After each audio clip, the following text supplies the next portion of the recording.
vou aumentar a diferença e vai aumentar o fluxo, ou não? Sim. Ótimo. Então, por que isso acontece? Primeiro porque aumenta o impulso do sangue. Lembre que, quando você vê biofísica, vocês estudaram a lei de Newton, né? A primeira lei de Newton era isso aí mesmo.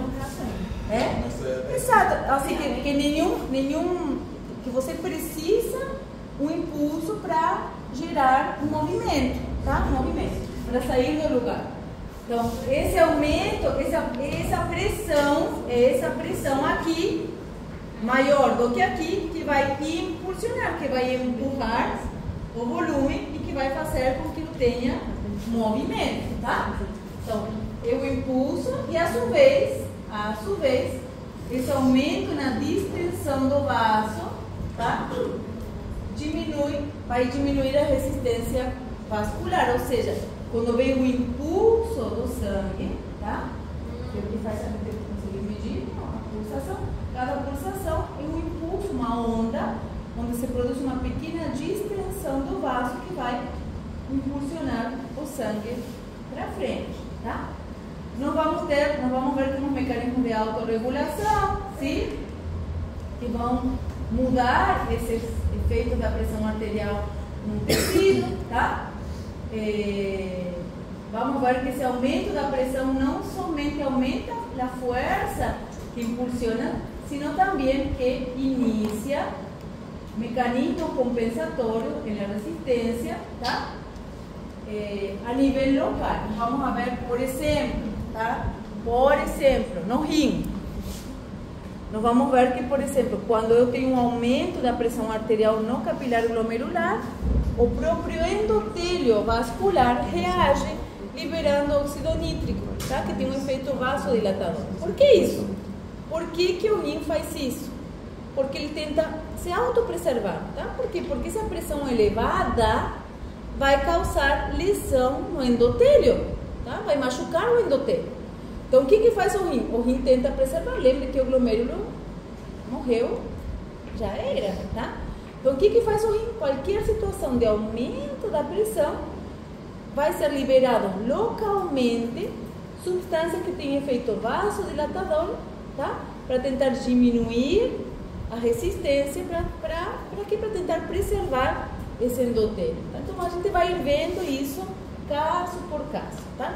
Vamos ir vendo o lugar. No pulmão também temos mecanismos de autorregulação, então nós vamos ver como cada órgão consegue se autorregular, tá? Enquanto a distensibilidade, isso aqui é importante, por quê? Porque eu preciso que essas artérias sejam distensíveis. Lembra que nós tínhamos dois conceitos, de lactância, que era de voltar, e a distensibilidade, que é a capacidade de se expandir, se esticar, tá? Então, nós temos um certo grau de distensibilidade, mas é pequeno, tá? A distensibilidade da artéria é muito pequena. Por quê? Porque o mínimo necessário para ela poder se acomodar ao impulso pulsante do coração, amortiguar esse máximo, mas logo voltar para a sua resistência normal. Então, a artéria, quando vem o sangue do coração, cada latido, esse latido, na hora que ele é bombeado e que a pressão aumenta, né, 120, esse aumento de pressão vai se transmitindo em forma de uma distensão que vai acontecer ao longo de todo o sistema vascular, tá? Esse é o pulso que a gente percebe, tá? Quando vai aferir o pulso arterial, tá? Então, eu preciso que essa distensão aconteça quando vem o pulso de sangue, né? A artéria se distende, mas logo volta a sua pressão mínima. Ela se distende até a pressão máxima quando passa, mas logo volta na sua pressão mínima. As veias não tem isso. As veias são super distensivas, tá? As veias vão se dilatando até, né, não conseguir mais.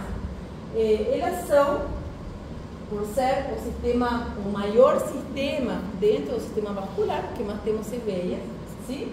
Elas também atuam como grandes reservórios de sangue, tá?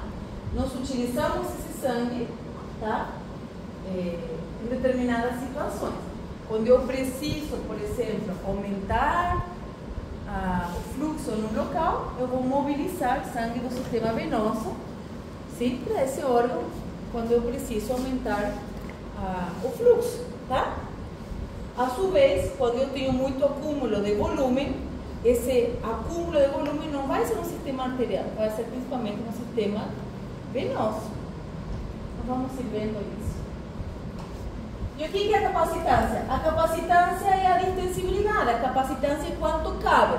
Então, quem tem mais capacitância, a artéria ou a veia? Veia. A veia, tá? Exatamente. Então, a capacitância de uma vena é 24 vezes maior que de uma artéria, tá? Sim? Ou seja, as veias eu consigo colocar dentro da veia muito mais do que dentro de uma artéria. Mas isso aí é lógico e é óbvio, né? Pela própria característica da parede vascular, tá bom? Então, nós vemos que o sistema venoso vai ter pouca capacidade de manter pressões, porém, ele tem muito mais capacitância. Eu consigo colocar muito mais volume no sistema venoso, a diferença da artéria, que a artéria consegue manter pressões super elevadas, porém, não consegue ter uma boa capacitância. Você entende esse conceito? Isso é importante porque para poder manter essa diferença de pressões entre o sistema arterial e o sistema venoso, tá? Eu não posso ter capacitância nas artérias porque aí minha pressão iria cair, tá? Aí eu ia perder essa diferença de pressão e ia terminar, acabar com o meu fluxo, tá? Então eu preciso ter menos volume, maior pressão para poder manter sempre um bom fluxo sanguíneo, tá bom? As pressões já conhecemos, nós temos uma pressão máxima de fim de sístole, tá? Uma pressão sistólica 120, a pressão diastólica é média, só temos aqui a média, pode ser menor, tá? E sempre uma pressão diferencial, que a pressão diferencial se refere aqui à diferença entre as duas, que é o mais frequente, o mais fisiológico, que essa diferenciação, ou essa diferença entre as duas é de 40 milímetros de mercúrio, tá? Isso aqui nós vamos falar na aula que vem, eu vou trazer de novo e a gente vai explicar tudo certinho, tá? A gente vai avançar um pouco, sim? Então, nós sabemos que existe uma pressão arterial média, tá? Entre a sistólica e a diastólica, tá? Isso é importante porque essa pressão média é o mínimo suficiente para manter a perfusão celular. Ou seja, eu faço uma pressão arterial média, tá? Tem um cálculo, esse cálculo dá em torno, em situações normais, 60, e eu sei que essa PAM de 60 é o mínimo que eu preciso para manter os órgãos oxigenados, tá? Quando a PAM diminui, é porque eu comecei a ter já hipóxia, hipofluxo a nível periférico. Microcirculação. Aqui já é fácil, aqui é tranquilo. O que eu devo saber? É o sistema capilar. Então, nós falamos bastante das artérias. Já falamos sobre o fluxo, sobre as diferenças de pressões. Qualquer situação que mude a pressão vai alterar o fluxo. E falamos sobre a resistência vascular. Vimos que existem fatores que vão influenciar sobre essa resistência vascular, como o rádio, tá? Aqui tínhamos aquela lei da quarta potência, a turbulência, qualquer situação que aumenta a turbulência vai aumentar a resistência, e a viscosidade do sangue. Esse fluxo nós vimos que também tínhamos situações para ter em conta, que era a capacitância e a distensibilidade, o grau de distensibilidade, que as veias vão ter sempre uma maior distensibilidade, uma maior capacitância, o que faz com que o fluxo nesse sistema venoso seja sempre menor, tá? Mas isso é importante porque poder manter sempre o sangue circulando. Na artéria vai ser a pressão sempre maior em comparação ao sistema venoso.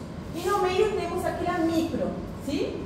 Todos os capilares. Lembrando que eu não tenho trocas nem no sistema arterial nem no sistema venoso, sim? A troca é somente no capilar. Ali que vou trocar o quê? Gases, glucosa, hormônio, produtos de desecho que vão da célula para o sistema vascular, sim?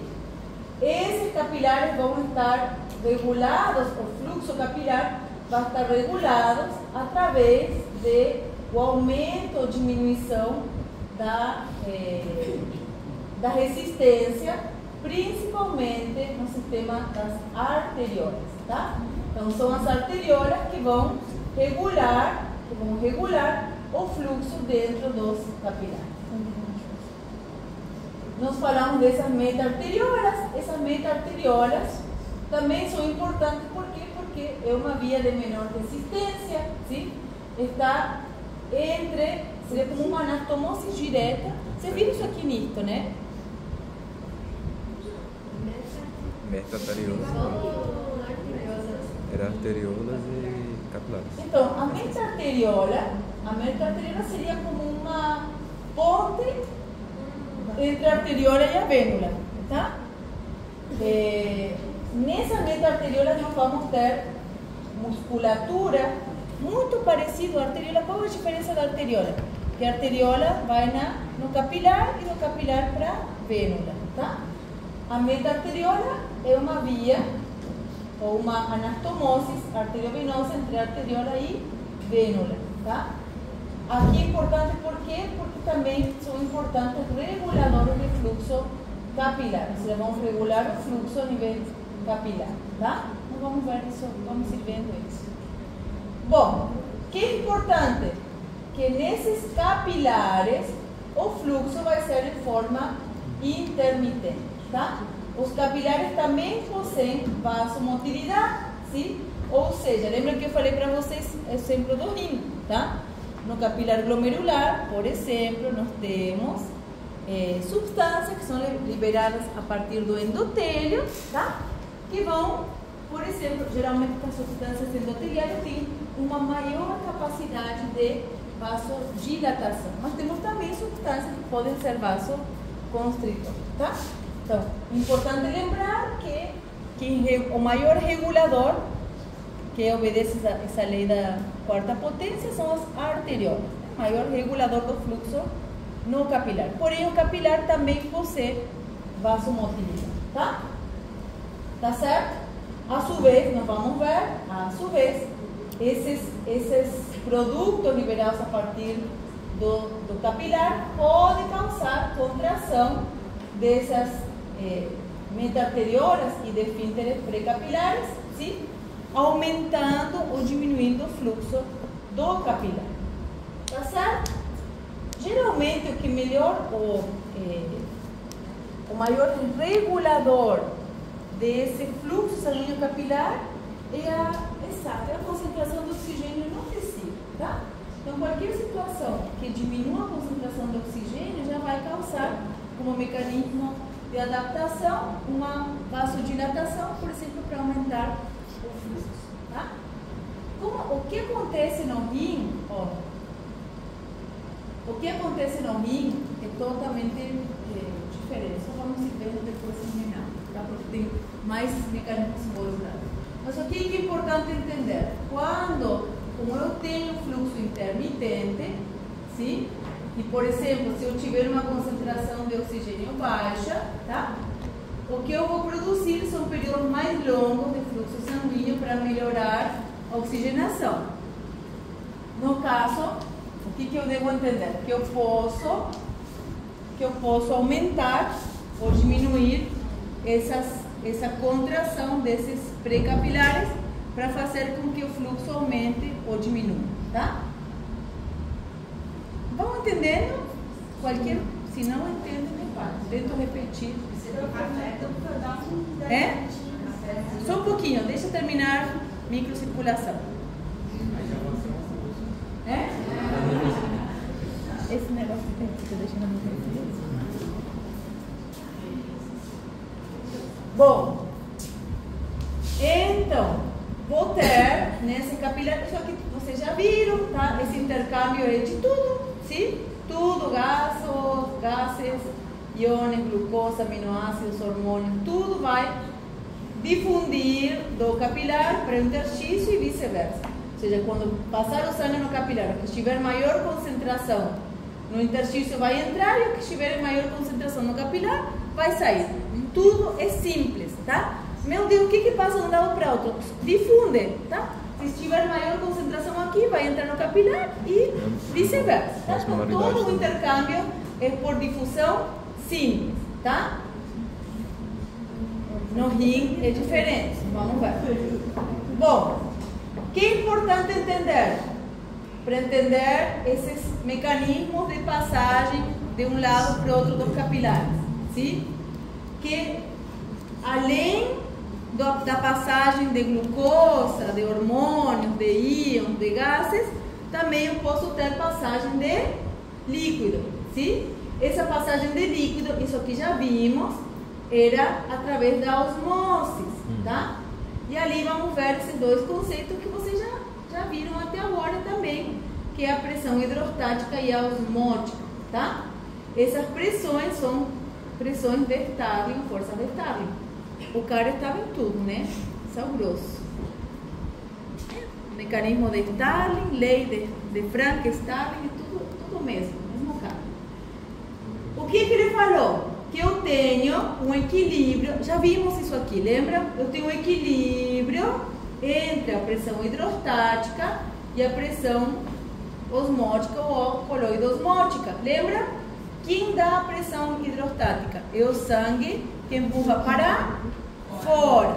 E a pressão coloidosmótica, estava dada principalmente pelas proteínas, era a água que era atraída para dentro. Então, se eu tenho uma pressão coloidosmótica que puxa para dentro e ele é a pressão hidrostática que puxa para fora, eu preciso me manter sempre, puxa para fora. Eu preciso manter sempre o equilíbrio. No momento que eu sou coloidosmótica, estou puxando para dentro, no momento que eu diminuir, o que acontece com a água? Vai sair. Ou eu vou mantenho a minha pressão coloidosmótica, mas se a pressão hidrostática aumentar, o que acontece com a água? Se você aumentar a tua pressão, vai sair, entenderam? Então, eu tenho no capilar uma pressão coloidosmótica que atrai e uma hidrostática que empurra para fora. Mas o interstício também tem. E a célula também tem. E é isso que faz que a água se mantenha cada um no seu quadrado, tá? Por que as células não se enchem até explodir? Por que eu não encho meu interstício de água? Como é que eu mantenho um volume no interstício, um volume na célula e um volume no vaso sanguíneo? Que forças do além mantém cada coisa no seu lugar? É o equilíbrio nessas pressões, tá? É o equilíbrio nessas pressões. Então, eu vou manter sempre, ó, eu tenho uma pressão coloidosmótica aqui, que vai manter um líquido, bem pouco líquido aqui. Tem uma pressão do interstício aqui, pressão hidrostática, que vai empurrar para fora, igual que no capilar, tá? Igual que no capilar. O que é importante entender? Que eu vou ter, dependendo do tecido, eu tenho tecidos onde a pressão hidrostática é positiva e eu tenho outros tecidos onde a pressão hidrostática é negativa, que diz que a pressão no capilar sempre positiva e a hidrostática sempre negativa, mas não vamos ver que tem tecido com pressão hidrostática positiva, tá bom? Então, você entendeu esse conceito? Então eu vou ter tanto uma pressão hidrostática no capilar no interstício, como também no coloidosmótica no capilar e no interstício. Você entendeu isso, certo? Ótimo.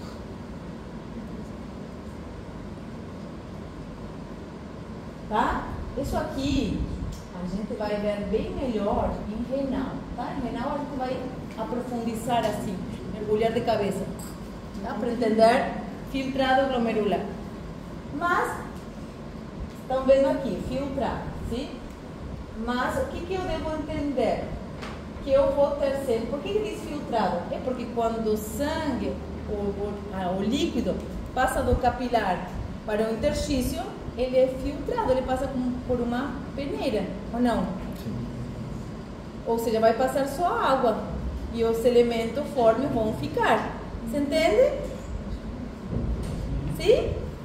Então, quando eu tenho passagem, né? Quando eu vou passar do capilar para fora, eu estou filtrando.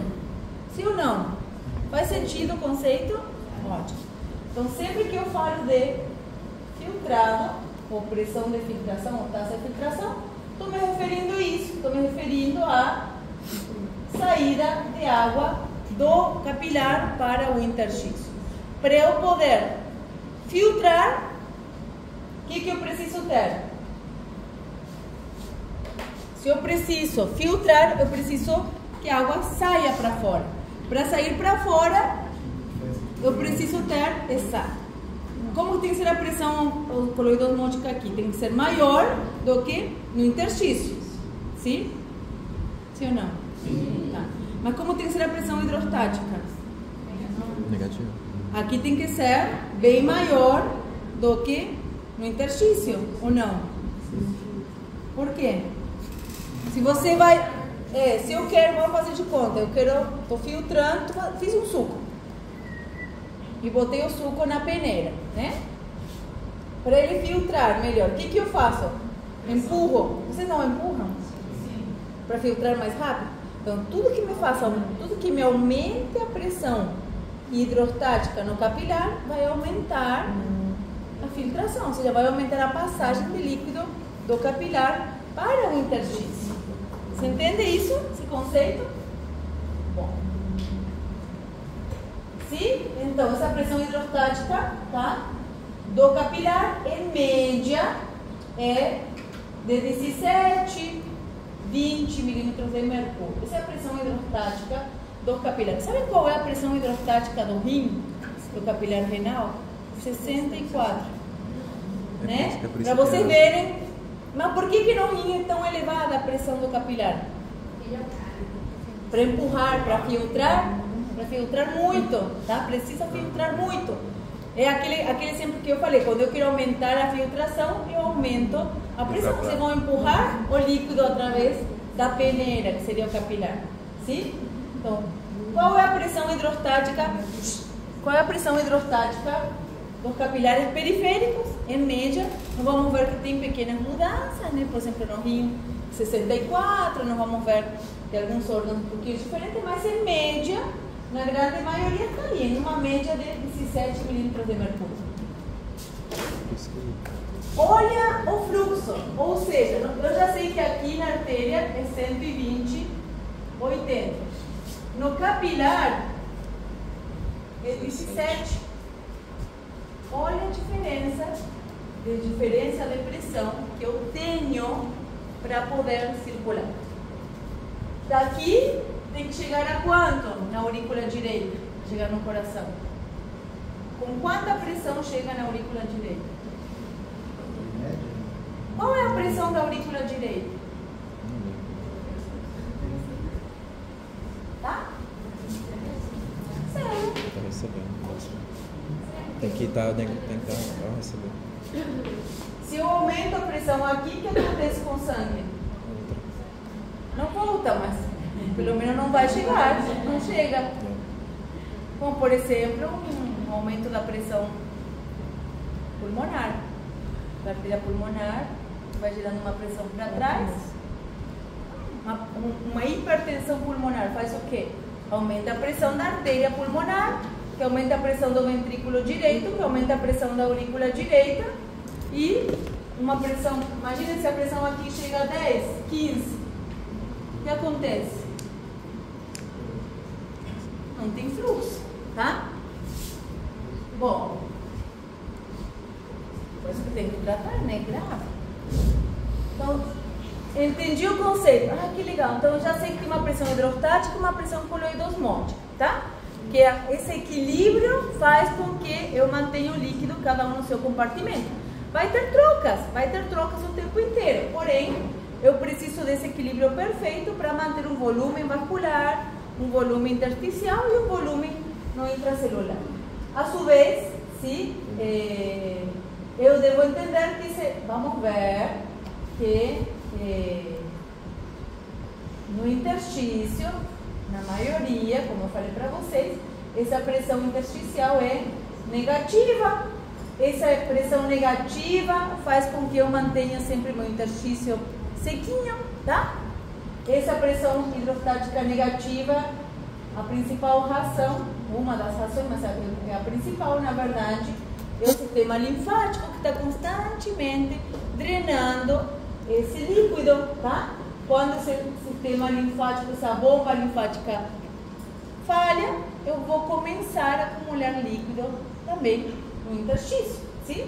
Ou se eu tiver uma alteração das pressões, que foi aquele exemplo, se eu aumentar muito a pressão hidrostática, também vai começar a vazar líquido para o interstício. Tá certo? Sim? Vamos ir vendo também que existem capilares, tá? Existem outros, nós vamos ver caso por caso. Então você tem que ficar o que como conceito, que a maioria dos interstícios, a maioria do interstício tem pressão hidrostática negativa, tá? Vamos ver que existem lugares onde pode ser positiva, tá? Como por exemplo aqui, no rim, no cérebro, tem uma pressão hidrostática positiva. Nós vamos ver o exemplo lugar por lugar, tá? Mas a maioria é negativa, sim? Em poucos órgãos é positiva, e que vamos ver que, a sua vez, esses capilares, que eu acabei de falar que o capilar é muito permeável, fenestrado, como um filtro, né? Vamos ver que existem lugares onde esses capilares são impermeáveis, tá? Principalmente no cérebro, tá? Vamos ver o exemplo, a gente vai estudando isso, mas no cérebro, a barreira hematoencefálica, a principal função é essa: impermeabilizar, fechar os capilares para que, por mais de que aumente a pressão hidrostática no vaso sanguíneo, não aconteça a passagem do líquido do capilar para o interstício, tá? Para evitar o edema, sim? Enquanto a pressão coloidosmótica do plasma também é fundamental. Quem exerce a pressão coloidosmótica, já vimos, são as proteínas, tá? São as proteínas plasmáticas que exercem a pressão coloidosmótica. Quais são as principais proteínas plasmáticas?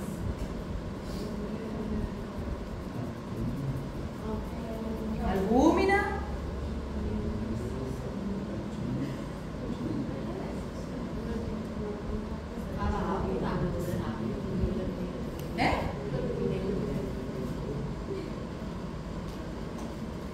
Sei que tem muitas.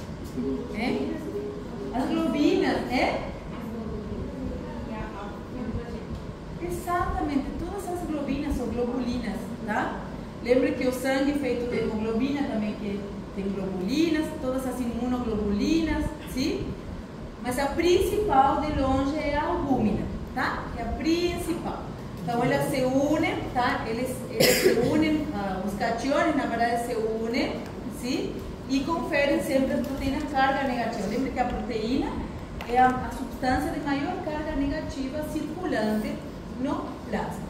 Esse efeito da pressão coloidosmótica é aquele fenômeno de Donan. Lembra aquele que você coloca na membrana no meio e as proteínas, a água vai de um lado para o outro? Vocês já viram, tá bom? Então as principais é a... Tinha visto o slide? Não, né? Ah, vocês vão fazer um trapaça ali. Não vou passar mais slide para vocês. Sim, como eu falei, a rainha, assim, de longe, a albúmina é a maior, tá? 80% é a albúmina. De todas as, não é de todas as proteínas plasmáticas, das proteínas com efeito osmótico. Como são grandes? Como?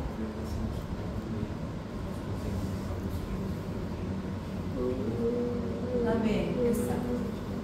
Bom, o que eu devo entender? Que, então, eu vi que o interstício geralmente tem uma pressão negativa, -3.